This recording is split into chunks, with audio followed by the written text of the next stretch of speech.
Welcome to Your Daily Writing Habit. If you are writing a book or thinking about it, or maybe you've started writing your book, but you need some help getting it done, you are in the right place. Good morning, everyone. I'm your host, Christine Whitmarsh. If you're looking for me online, look for Christine Ink. Ink, like that stuff we write with. Each day, I'm sharing with you the writing habits I've learned over my 20 years as a ghostwriter, book coach, and author. I have found that three things in particular have a huge impact on your success as an author, and they can even turn someone who doesn't even really see themselves as an author into a published one. Those three things, my pillars here on the show, are writing fundamentals, productivity, and mindset habits.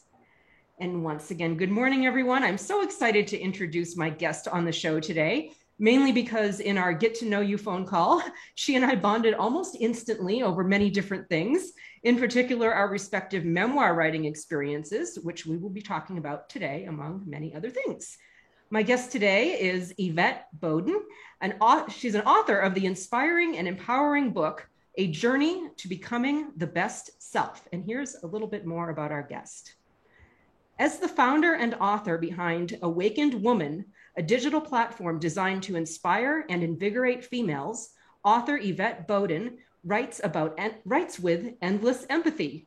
In just 2 years, Yvette's platform has amassed tens of thousands of followers, thanks to a combined 500 plus articles centered around celebrity profiles, relationships, love, abuse, motherhood, and Latino culture, infused with a signature blend of her pragmatism and compassion.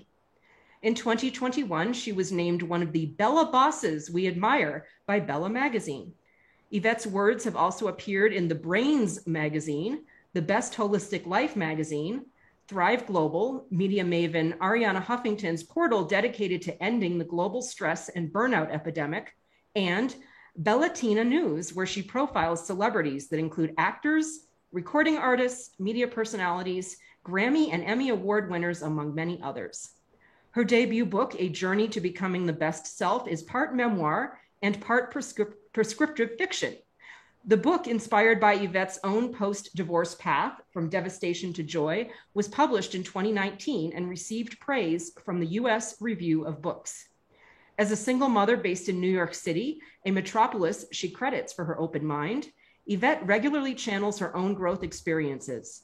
Ultimately, her writing seeks to empower and encourage women searching for personalized definitions of success. It is her effort to build strong communities through vulnerable and powerful storytelling.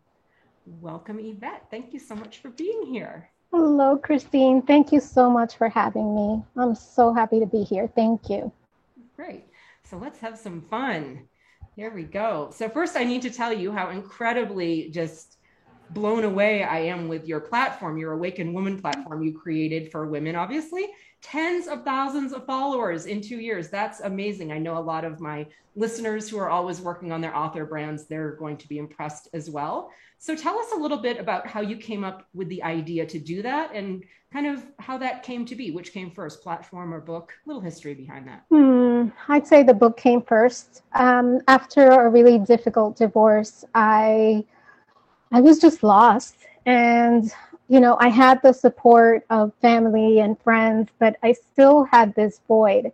It was this loneliness that I didn't think anyone else could connect with, or maybe I didn't want anyone else to connect with. I sort of wanted to take that journey on my own.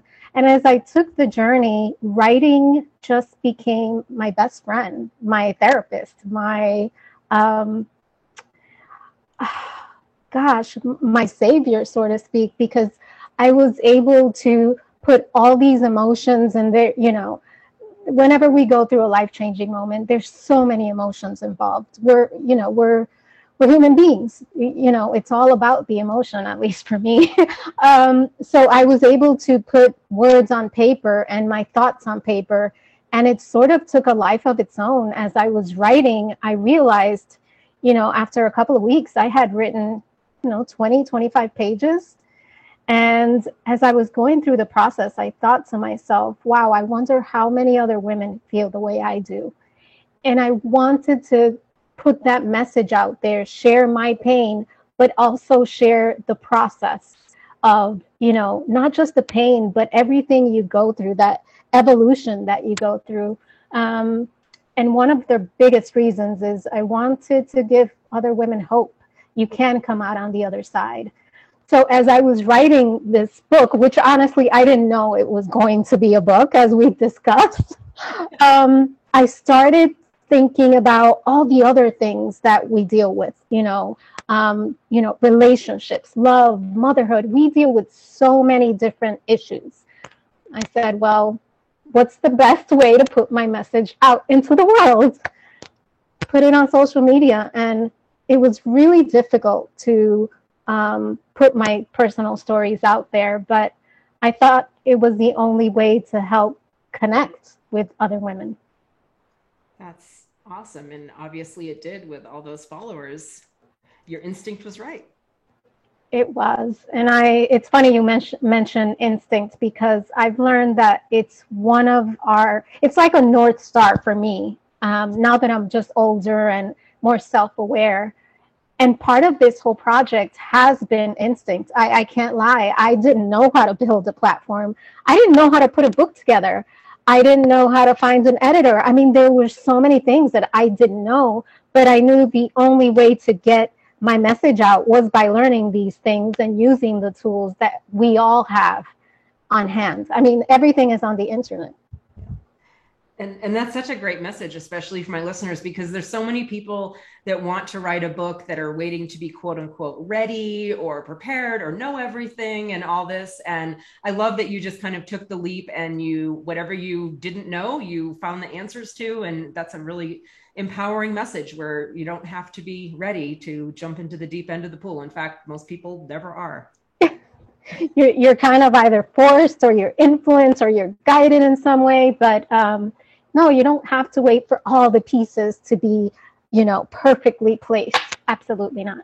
Yeah, great message. So it kind of came together. You did the book and the platform, and you just had a lot to say to a lot of people. So that answered my next question. and true to, my favorite subject, of course, memoir, as my listeners know, true to the genre of memoir, it seems like in your book, you shared an intensely personal journey, something I know many authors struggle with doing. So how did you come to the decision and find the courage to just share of yourself so personally, so courageously, and what kind of challenges did you face in doing that? I think the biggest challenge was owning my truth. I think that was really hard for me, because it's hard to sort of put yourself out there and allow yourself to be seen for who you are and what you've been through. That was, I think that's the most vulnerable place I've been so far. And I continue to do that as I share more stories. Definitely owning my truth to begin with, and then putting it out there for everyone to judge, because that is the downside to this whole project. It's people sometimes feel that when you put yourself out there, when you put your stories out there, it sort of gives them permission to judge. And that's something that's really difficult to deal with. I've been pretty lucky because the readers have really embraced the story and they've connected to the story. But, there's always people that don't necessarily agree with sharing so much of yourself. And what's really good about that is you can instantly rule them out as your target audience and move on. You say, well, you're not my people, but next. Absolutely. And like I said, I've been pretty lucky because women have truly embraced the journey and they've connected. And that's what I have been hoping to do with the platform.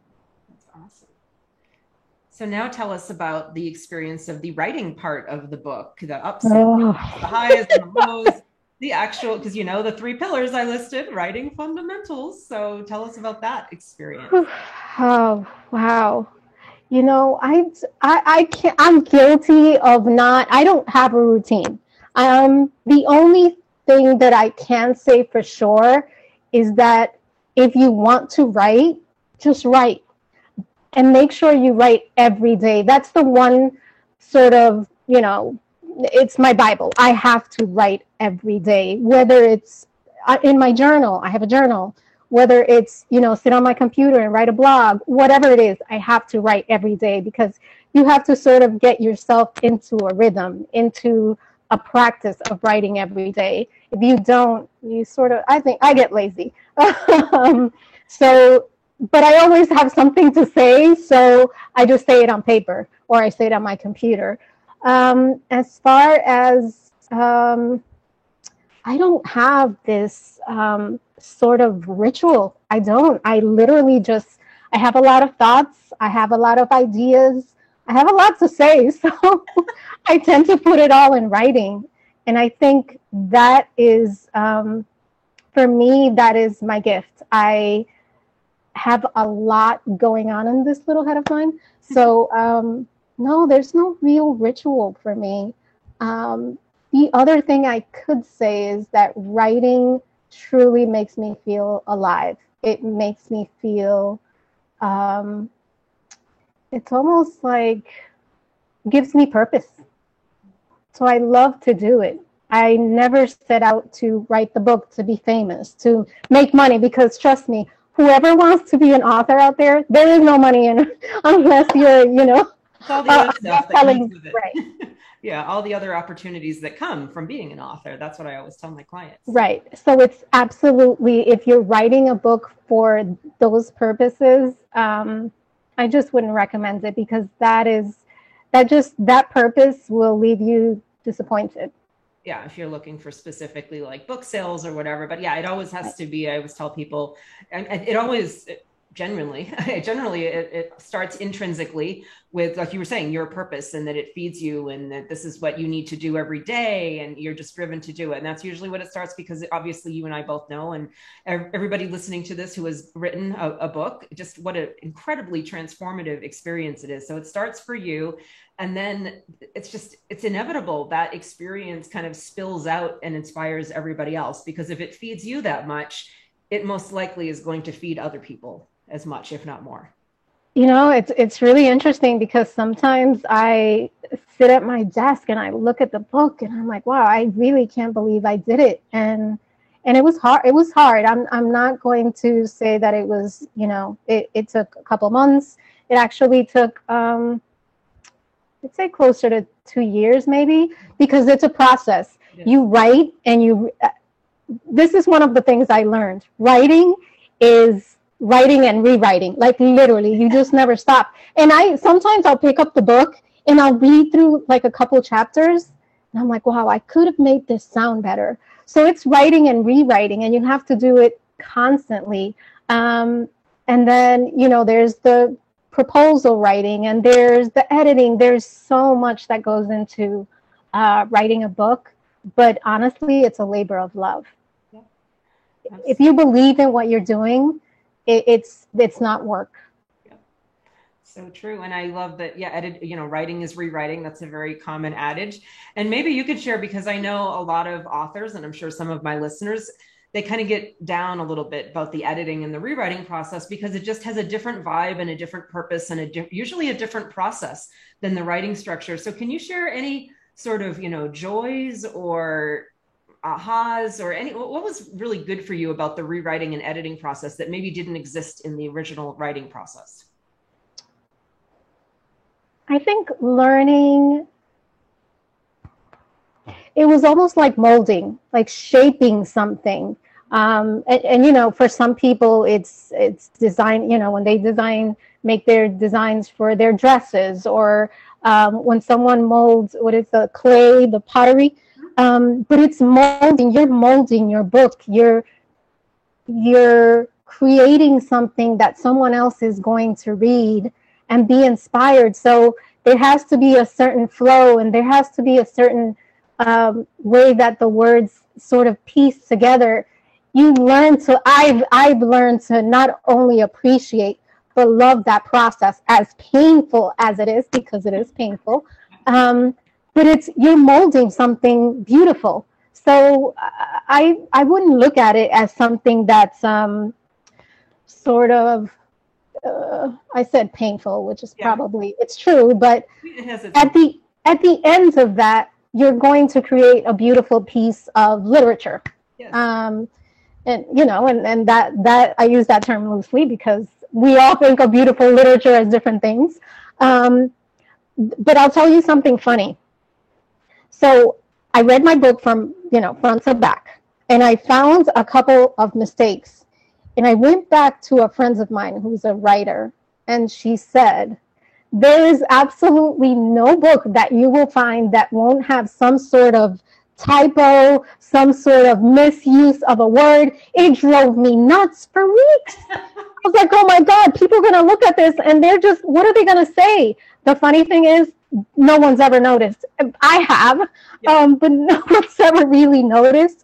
And I'm a perfectionist, so I'm speaking to the perfectionists out there. You can write and rewrite. When that book goes to publish, you will receive it, you will read it, and you will find something that you think, I could have done that better. I promise you. So just write the book, edit as much as you can. If you have an editor, you send it off to your editor, work with your editor, and then just give your baby up. So true. And I often think that, because I know this from experience too, having done 5 books of my own and client books and things like that, is it's so like what you were just saying about once it's published, that's when you find all the things. I really think one of the most torturous things that authors go through is the book readings, like at bookstores and public appearances and everything. Yeah. Because I don't know about you, but if I'm reading an excerpt from my book for an appearance or whatever, I'm always saying, I want to rewrite this entire page because I am such a better writer now than I was. It's just reading it so loud. Right? Reading your book. Oh my gosh. It's awful. I'm so happy you said that. It's so true. You know what's really interesting? On the platform, I have close to 500 articles. I have gone back because it's now been several years. I have gone back and sort of made certain articles sound prettier, sound more eloquent, because I can do that now. Not I have time to do it with all those articles, but you're right. You gain that experience, you gain that expertise, and over time, you just become better. So whatever you did, I would say put it to bed, because you'll end up spending hours, weeks, months trying to correct or make your last work prettier. It's just not. It's not the thing to do. Yeah, you've got to appreciate what you did, gratitude that it happened, take the lessons, move on, but it's still hard reading. I'm glad you mentioned that. That's so funny. Yes. What I wrote last week is like, I can do better than that now. It's good. We're always growing as authors. That's the positive. We're going to be grateful for that. Absolutely. So I was reading the reviews on Amazon, the beautiful reviews of your book.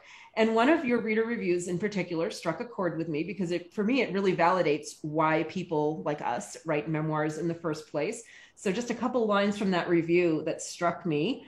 I wish I had this book when I went through my divorce. And then they said, thank you for putting this book into the world. And I read that and I was like, yes, that's why we do memoirs. So overall, what has been your reaction to the reader reviews and feedback and things people have said to you because of your book? I'm not going to get mushy or anything, but it's touched my heart because I wrote it for that reason. I wrote it to evoke emotion in a reader, and knowing that someone can feel that way about my book, it makes me feel like, wow, the intent, the purpose, it was understood. Like, it's just, I'm really humbled, and sometimes I sit here and say, wow, I can't believe I can make someone feel something. And it's a gift to me. And I never take it for granted. I love it. That's awesome. Yeah, that's the memoir experience, especially, I mean, all books, but certainly memoirs. And we talked about your habits. So, what kind of advice would you give to an aspiring author, especially someone who's thinking about writing their memoir, who's maybe kind of feeling uncertain about the idea of sharing themselves with the world? Oof. I think the first thing I would say is make sure that you embrace yourself and your story before you put it out there, because if you don't, I think it can be quite challenging. It's really hard to respond to certain questions or certain judgments if you're not comfortable with what you're putting out there. So I think that's one of the things that I would say first and foremost. Embrace who you are, own your truth. Your story is unique and no one has to accept it, only you do. And the second thing I would say is have purpose. Don't just put out a story to, like I said before, for whether it's fame, popularity, put it out there with a purpose, whether it's to help someone or people. The intention has to be there. I'd say those two things are really important. And thirdly would be just write. Just write the book. So often we just sit and think about, wow, what if I wrote that book? What if, I published whatever, that article? What would happen? Why not just write it and see what happens? Love that. That's such great advice. I'm loving this. So speaking of books, I know that's very generic. Speaking of books, speaking about, I understand your next book, you told me it's spicy. So tell us about that. Oh boy. I knew this was coming. So this book is not a memoir. It's no relation to me. But it's a book about a woman who learns lessons about herself through her relationships. It's pretty interesting. She spends most of her adult life looking for love with different men, very different relationships throughout the whole book. And at the end of it, the greatest love, that love that she was looking for, had been there all the time. But I can't tell you who that is. And it's spicy. Let me just point that out again. Well, she goes, as women, we have different relationships and different loves, and we experience different things with different people. And she does that. I love it. Where are you in the process of this book? Are you writing it, or is it where are you? No, the book is about 3/4 now. Nice. But what's interesting, because we're talking about owning your truth, owning who you are. I've hesitated with this book because, first of all, it's very different from a memoir. It's a place where I can let go of my imagination and make the characters be whoever I want them to be. And it's really scary because even though it's not, it's not based on true events, you sort of have that, or I, as an author, have that feeling like, wow, how about if I add this scene and it's a little too spicy? What are people going to think about me? So I think that whole idea of being judged is not just for memoirs. It's, when you write something that's maybe too sexy, are people going to, judge me because I wrote a scene in there that maybe is not, PG. So I don't know. It's had its own challenges for me. It's so different, but yet I still have challenges. Yeah, well, we all do. And that's awesome, though, that you're kind of like challenging yourself that way. And this is like a new level of growth for you as an author. So I'm happy to hear you doing it. Thank you. Yeah. So that's what I have. And I was going to ask how people can connect with you. It's quite obvious. They can go to awakened-woman.com. I'll, of course, put the link in the show notes. Really phenomenal brand and platform that you've created. So not just great content to inspire and empower women, but also for authors to get ideas, maybe for your own author brand of, this is a really good author brand. What ideas can I model here? Really great job with that. Thank you. Especially your inspirational short stories. I really enjoyed this. You get them! I did. Oh my God. Yeah, it's so funny. So many people go on the site and they don't realize there's a section on the short stories. And those stories are, they're actually from like my first year when I started writing. And I love them because literally they're like 7 to 10 minute stories, and they all have a message at the end. I love those stories. Which was your favorite? Yeah. Oh my gosh. I could tell you if I went back and looked at them because I read them all. I love anything related to Christmas. So I noticed that it was a Christmas wish and things like that. Rather than remembering details, I like remember feelings and emotions, and just reading all the stories. I just felt so much, whoops, microphone knocked over. I felt so much just emotion and passion and feeling. I could just kind of like feel your heart to be little through all of those stories. So rather than remembering details, I just remember how I felt reading them. And I just really, really felt the emotion and the heart behind all of those stories, no matter what they were about. Oh, thank you so much. That means a lot to me because there was so much emotion, and they're short stories, but it's almost like jam packed with, all these feelings, with the character and the situation.